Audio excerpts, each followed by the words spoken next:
Hello and welcome to the Bloodstream Podcast, a show serving the greater bleeding disorders community, brought to you by Believe Limited and Bloodstream Media, and made possible by our presenting sponsor, Takeda.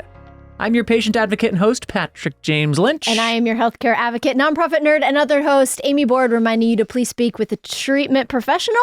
Yeah, sure. That's a good idea. Before making any treatment decisions. On today's show, Mosi Williams, blood brother and social worker at the Hemophilia Treatment Center up in Northern California, joins us for the I'm Fine segment today with a focus on treatment transitions.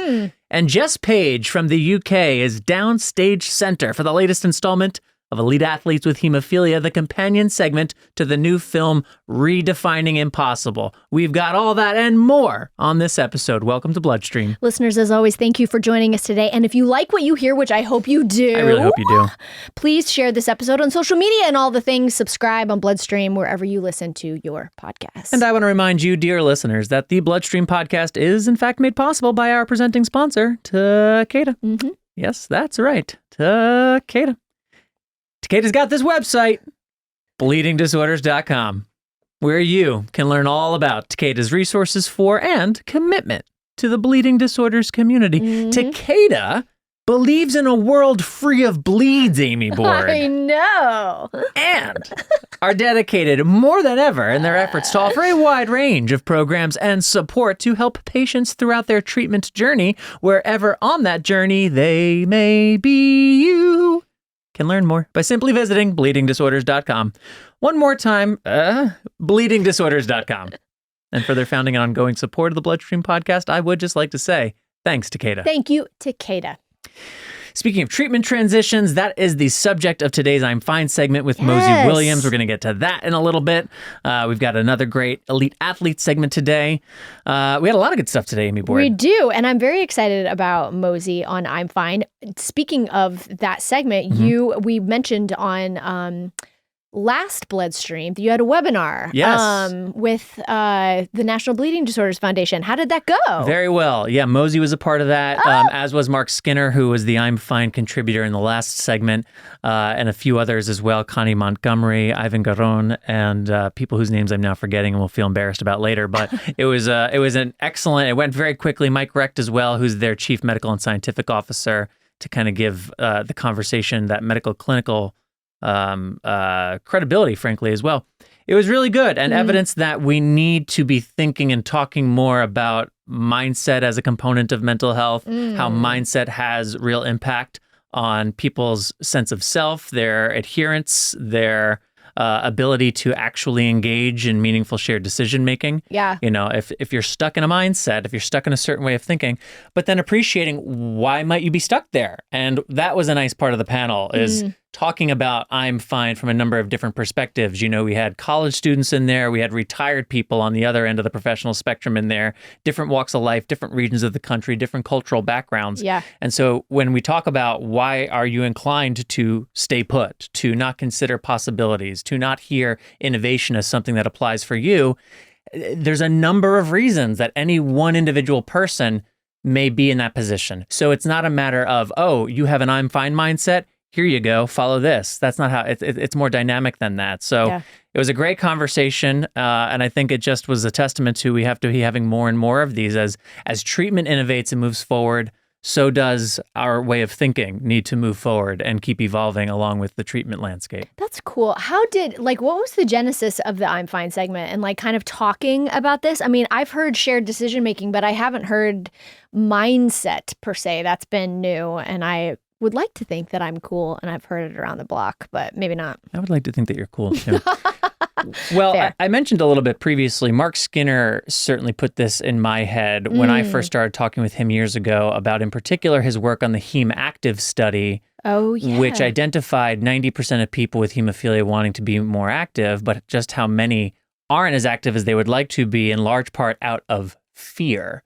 And how fear of bleeding is actually a more potent driver of behavior in people with hemophilia than past experience of bleeding. Interesting. I'm more likely not to do something because I'm afraid I may bleed than I am not to do it because I have previously had a bleed and I know what that's like. So it's a very it's an interesting thing to wrestle with. So that's had that in my head. Yeah. And then, Jane Smith, who works at Sanofi, but is also a member of this community and has been for a very long time. She and I have been talking about a version of this for quite some time, about how as we as a community get healthier, so to speak, as treatments and regimens and strategies improve and improve and improve, if people's mindset isn't in a certain place, and, not to get too dark, but if my brother's mindset about hemophilia was different, he would be with us today. His life was lost in part because of a mental health challenge, a mindset challenge that nobody in 2007 was talking about how to tackle. Right. I saw, we have gotten so healthy. I'm afraid we may be a little complacent. We had a contamination crisis. I'm worried about a complacency crisis. Yeah. And that's another version of the I'm fine mindset, a complacency crisis. So I guess in some ways this has been in my head since this mission started, and like responding to Adam, and then it clarified in talking to people like Mark and digging into the data, and then being in conversations with, longtime community people who really, really care and are in a position to do something, like Jane, who said, like, what can we do to challenge this? Like, how can we kind of push back against this idea of people being stuck? What do we do? And here we are. We got this segment, NHF liked the segment, and it got branded as a webinar for or NBDF. So we're seeing and that's what I really love too. We started this segment on this podcast responding to something happening in the community that tethered to a real, area of need, right? And we're seeing how this podcast segment is in and of itself leading to other media opportunities, other formats for that conversation to then be brought into. I think that's a great part of what we do here on Bloodstream, is it's not about just having the conversation here twice a month. It's how do those of you who hear what we talk about here then bring the ideas to other places, maybe re-engage us or maybe not. It really doesn't matter. But how do the ideas leave the podcast? How do they get into the clinic? How do they get into the patient organizations? How do they make it to the advertisers? The advertisers, well, them too, the advocates, the policymakers, everybody. So to answer your question, that's how it started, and I guess we'll see where it goes. I think that's great. Thank you for that background and that clarity. I work here. You have different responsibilities. That's true. Such as researching what's happening around the world. That's true. That's actually true. And like before we kind of move into that, I as you were speaking a little bit, I think it's kind of interesting that we have an I'm Fine segment today and then followed up with a new segment with our elite athletes from Redefining Impossible. I feel like they're kind of joined together. And, I don't think the message of that film is at all that people need to be any type of top athlete or even play sports at all. I don't think that's even what the message is, but I think it's like, beginning like another mindset of what you would like your life to be, what you would like to do. And some of the things that fear has like held us back as patients. Now, there is a world that things could shift a little bit where we could like imagine something that is just in the past would have just been impossible to do. Like maybe traveling internationally, or maybe even just like standing 3 hours at the Taylor Swift concert at a theater. Who could ever relate to that? Well, Mark mentioned that in the I'm Fine segment, growing up, having an interest in being in the foreign service and these things that were just going to be off the table for him. But I want to use this opportunity just to put a button on this conversation. There was a really lovely piece in Hemophilia News today on the elite, on Redefining Impossible. And I want to read an excerpt from that. Last weekend, my perspective on the limitations of bleeding disorders underwent a profound shift as I watched Redefining Impossible, a 40-minute documentary that chronicles the remarkable journeys of 5 elite athletes living with hemophilia. Witnessing their stories left me in awe of the progress we've made since my own diagnosis. I was captivated, hanging on every word, and left craving more. The stories of these inspiring athletes were so compelling that I yearned for a follow-up, hoping to witness their continued journeys someday.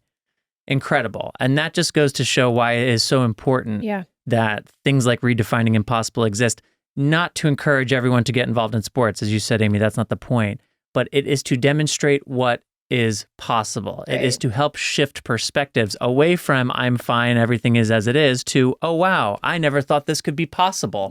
I never even knew this would be an option for someone like me.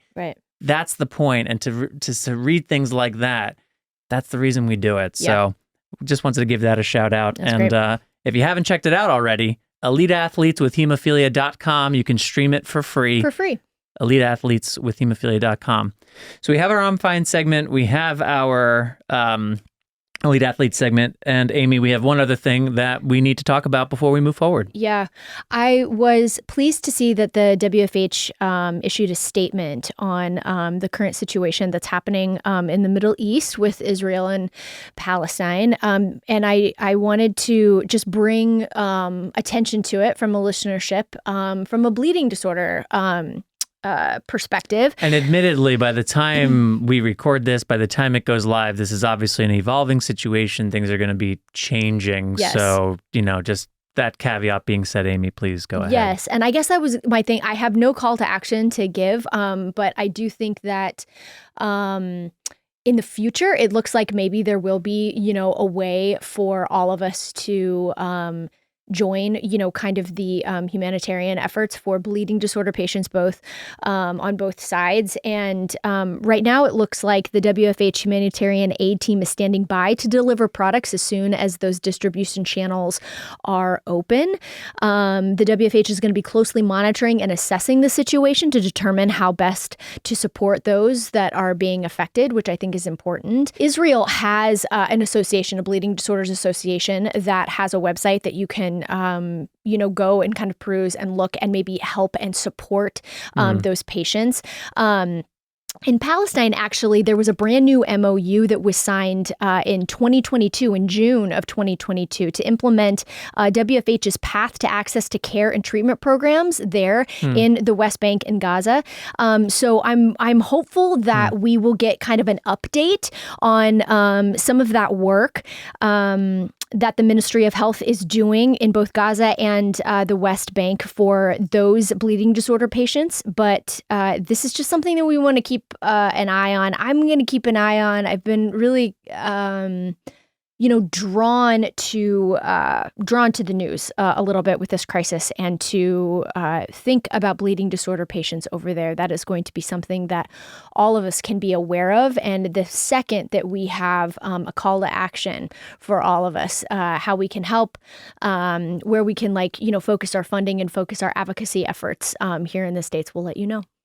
Appreciate that, Amy. You also were recently on a trip to Germany to interview a family why don't you tell the story? Sure. We're actually doing a international documentary series for Roche, actually. And one of the families that we interviewed, and I should say I wasn't a part of the team, I went over there, so I heard from it secondhand. But one of the families are Ukrainian refugees that are actually living in Germany, and hearing their story about how they got out, how I think the dad in particular would not have been allowed to leave the country with his wife and child unless the child had a quote unquote disability like hemophilia. Otherwise, he would have had to go to the military. He would have had to go to the military, have had to stay in the country. He wouldn't have been able to leave.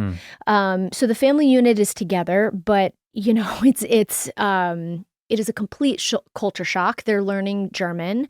They're in good spirits, but it was just a really, quite frankly, a raw story to hear. Sure.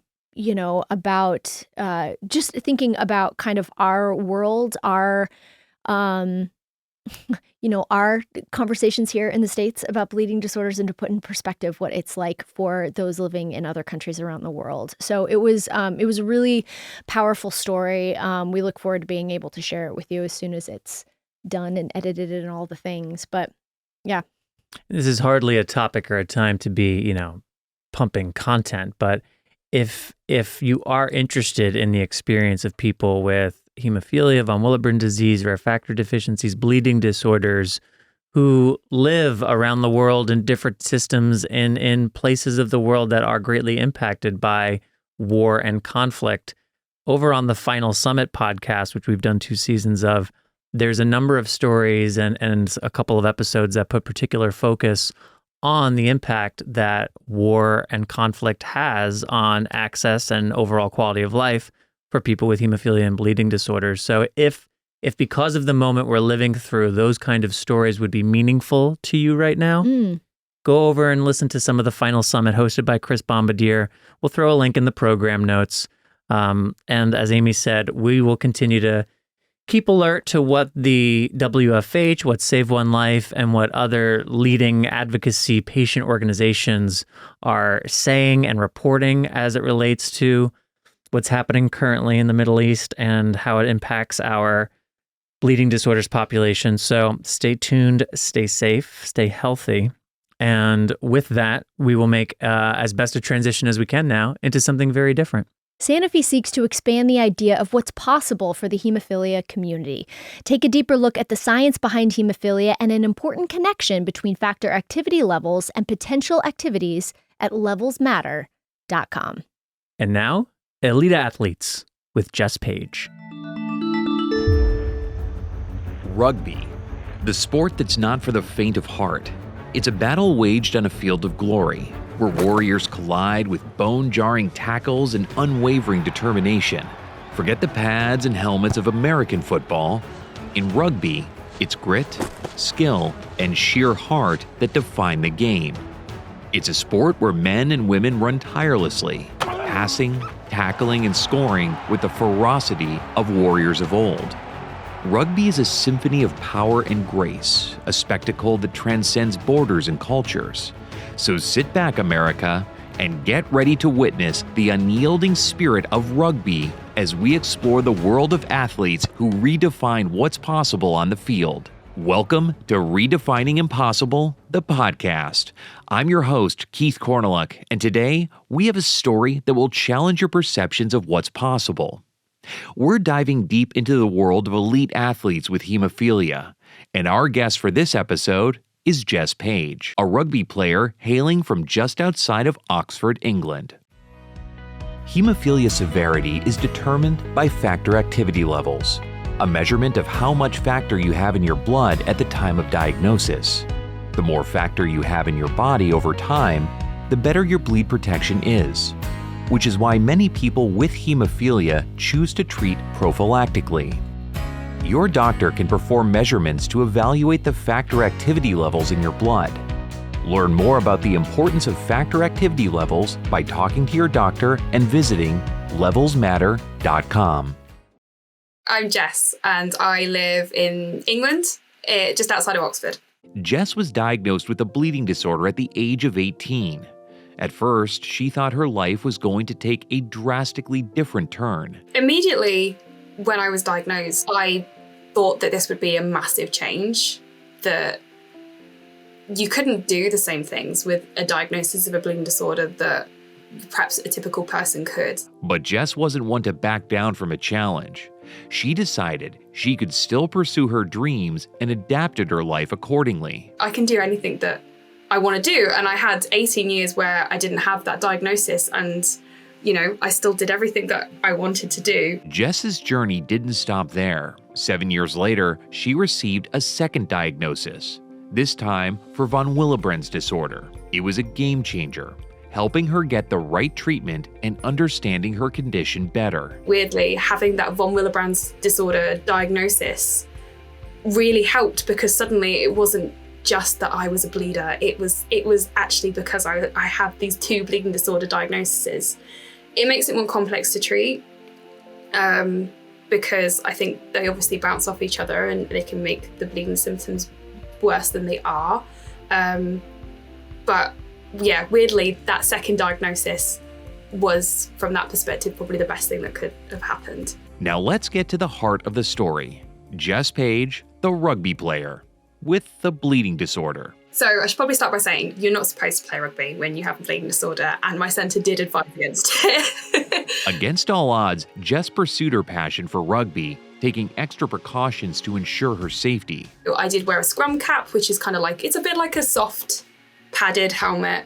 So if I did take a knock, it kind of took the edge off, whatever that knock was.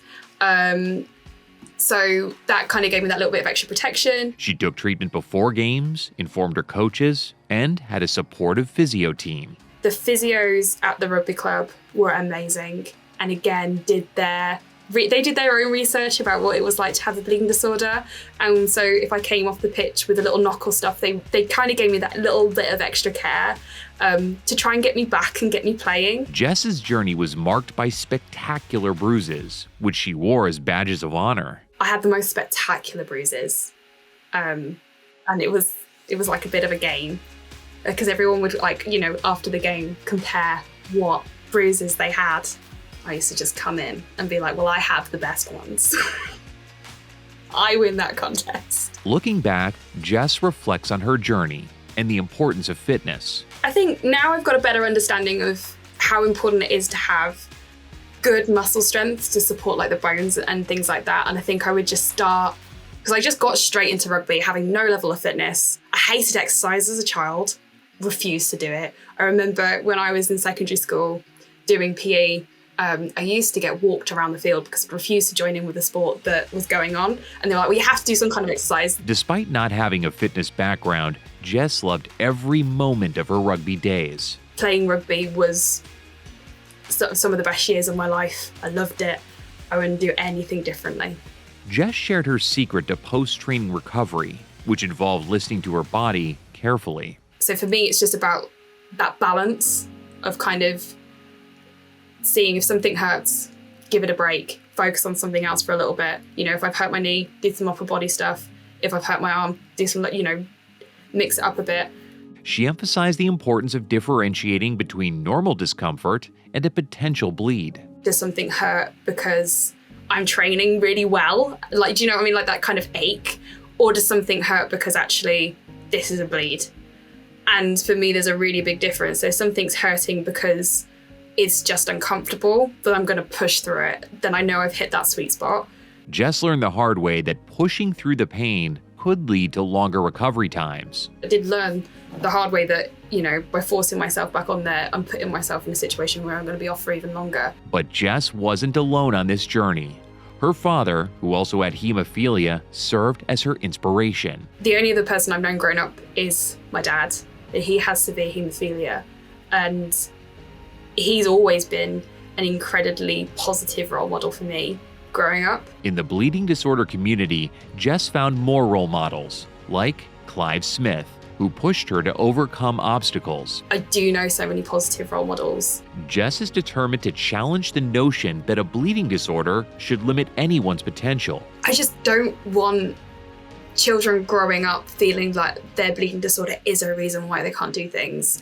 And that's always been what I've said, is that I did play rugby, but there was things I did to make sure that I didn't put myself in harm's way and that I didn't get injured. She believes in advocating for yourself and finding ways to achieve your goals. Your bleeding disorder is never, ever a reason not to do something. You just need to find a way around it. Jess also stresses the importance of women sharing their stories and facing unique challenges head on. We need more people sharing their stories and hearing their voices so that other people can identify with those. Jess Page's journey is a testament to the power of determination, support, and the unwavering belief that you can overcome any obstacle, no matter how impossible it may seem. Thanks for joining us for this month's segment of Redefining Impossible, the podcast.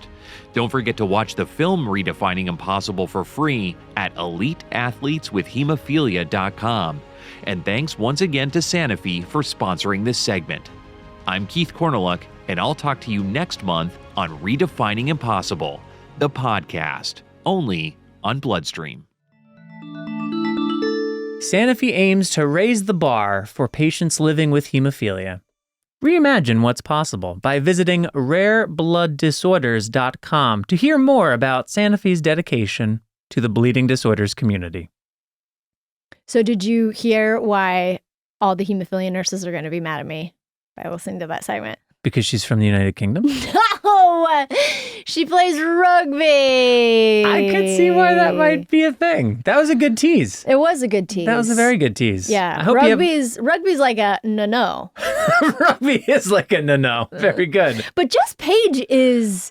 like a yeah. Yes! Yeah. She's also... I loved her in the movie. I wish to know her in real life. Well, good news for you.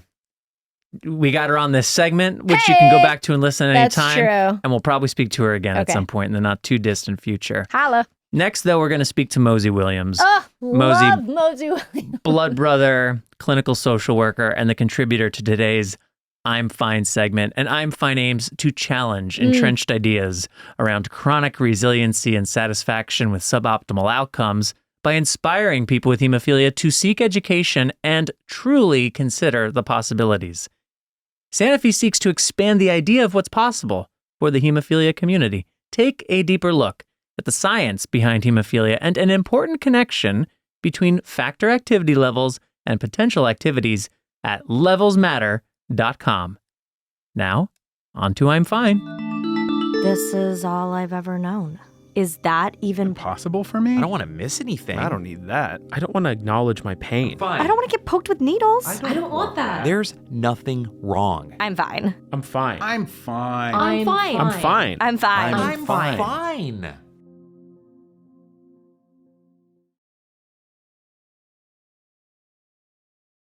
If it ain't broke, don't fix it. To be honest, I've never really liked that saying.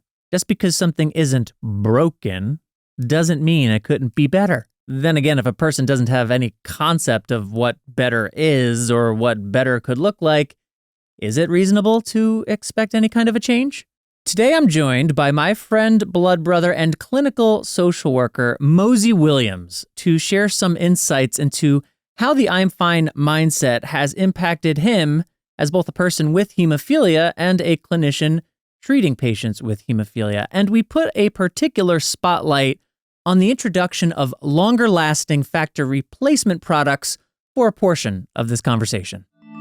Mosi, always great to see you. Thanks for being here.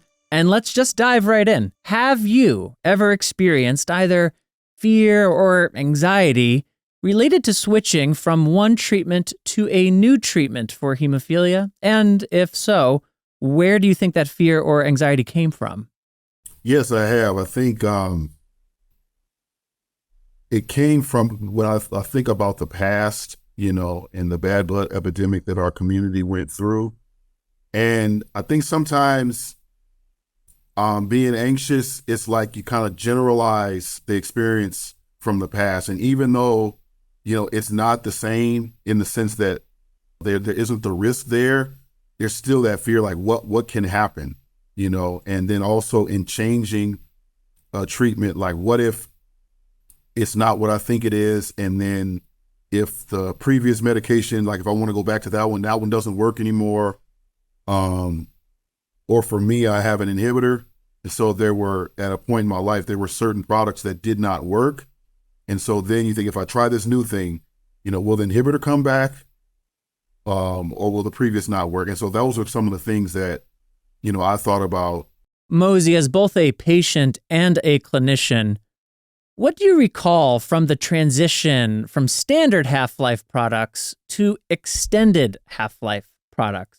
Was that a smooth and easy transition, or did it come with nuances for you or your patients? I guess as a patient first, once I made the decision, and I had the information after talking to providers, and I was ready, and then I was able to, it was a smooth transition at that point for me. I felt that I would have more coverage, and I did.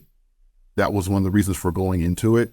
For patients, we think about shared decision-making, and talking with them and talking with a medical provider too. Some will look at like the cost-benefit analysis of like, what am I gaining in changing medications? Some of the comments were, what are the life changes that could come from this, the pros and cons? Will I have more coverage? Will I be able to be more active? And so those were kind of the things that we kind of talked through with patients to see, what are the things that you're looking for from this, so there weren't unrealistic expectations. Mosi, as you think about the future of treatment and management for hemophilia, for both yourself personally as well as for your patients, how do you recommend people challenge the I'm Fine mindset? It's tough because I think we tend to be like creatures of habit. And if something works, we're just going with it. Don't rock the boat, right? And particularly with the history we had, something is working and it's safe, and let's just, stick with that. And that's fine. But, as a mental health provider, sometimes, from a positive psychology perspective, is, this is working, but do you want more? What if there was better out there? I think about the book, Who Moved My Cheese, in terms of like thinking about change in life and sticking with this, and not that these things that we currently have, the treatments aren't going to work at a certain point, but, what if there is something else there that can also work? What I'll try to do is, in my conversations, saying like, what do you like about the current medication? What are the things that you like? What are the things you don't like? And then say, okay, well, what if there was a product that, these things were an issue for? I used to have trouble, with veins and getting in the vein, even after so many years and basically being, proficient at it. But sometimes, veins are older and they're, you don't get the blood return. And so, if there are products that you don't have to treat as much or don't have to use veins, considering those, because it can be something that is helpful. And also talking to friends in the community, people that have tried other medications. I know patients that would say they wouldn't necessarily try something new until they've talked to somebody else, just to get their anecdotal experience, to look at the benefits and the challenges of the new treatment. So when somebody is thinking about, kind of sticking with what they're doing, just reiterating that we're not trying to, change your mind. You have the patient choice, but the challenge that you have or the things that you enjoy, what if there are other treatments that do those things better? And, what would that be like to think about something? Hemophilia severity is determined by factor activity levels, a measurement of how much factor you have in your blood at time of diagnosis. The more factor you have in your body over time, the better your bleed protection is, which is why many people with hemophilia choose to treat prophylactically. Your doctor can perform measurements to evaluate the factor activity levels in your blood. Learn more about the importance of factor activity levels by talking to your doctor and visiting levelsmatter.com. Sanofi aims to raise the bar for patients living with hemophilia. Reimagine what's possible by visiting rareblood.disorders.com to hear more about Sanofi's dedication to the bleeding disorders community. Thank you, Mosi, for your personal and professional contributions to this conversation and for discussing how treatment transition and the I'm fine mindset interact. I do want to underscore a point that Mosi made, that just because a new treatment or regimen might be available doesn't mean it's necessarily right for you. Challenging the I'm fine mindset is not an argument for rapidly and unquestionably adopting the latest and greatest that science has to offer. Challenging the I'm fine mindset is engaging in open-minded, shared decision-making discussions with experts and loved ones who can help you better understand what the options truly are and identify which of those options is best for you. Thank you, Sanofi, for supporting the I'm Fine segment here on Bloodstream, and we'll be back next time with another installment of I'm Fine. I'm fine. I'm fine. Sanofi aims to raise the bar for patients living with hemophilia. Reimagine what's possible by visiting rareblood.disorders.com to hear more about Sanofi's dedication to the bleeding disorders community. That sounds familiar. Hey-o. I feel like I heard that before. Thank you, Mosi, for contributing to I'm Fine. Thank you, Jess Page, for contributing to the Elite Athletes segment. And thank you to the entire Bloodstream team for their work on today's episode, which, of course, would not be possible without our presenting sponsor, Takeda. Hey-o. Visit bleedingdisorders.com. And thanks as well to Sanofi for supporting I'm Fine and Elite Athletes segments. Visit levelsmatter.com and rareblood.disorders.com to learn more. Amy Board. Bloodstream's back again next on November 10th. What can listeners expect to hear then? Get this. Okay. Maya Bloomberg is back with a Whopper. With a Whopper? She, not like the Burger King Okay, Whopper. I may be hungry, but that's immediately where I went. I know. That's where most people would go. However, she's going to discuss, get this, family dynamics Okay. and holiday logistics with a bleeding disorder. Oh boy. I know. We're still only giving her 3 minutes. I was about to say, I was like, it might be longer than the normal 3. I hope she brings in examples. I'm sweating. I'm sweating, and I'm going to be sweating until November 10th. And that's just what's happening. And that is all for this episode. Be sure, though, to subscribe to Bloodstream Podcast wherever you listen to have that next sweaty episode delivered to you the moment it goes live. And loyal listeners, as always, mailbag@bloodstreammedia.com. That's the email address. That is an email address. If you will. If you want to inquire about all the things about casting opportunities, or if you would like to share some stories here on Bloodstream, or just with the two of us, if you would like to feel heard, please email us at mailbag@bloodstream.com. Or you can find us on social media. PJL and I are on Facebook. We're on Instagram. We're on Twitter. We're on LinkedIn as well. So we're on all the things. Come find us. That is very true. I am your host, Patrick James Lynch. And I am your other host, Amy Board. And until next time, take self-care of yourself. Bye, everybody. Bye-bye.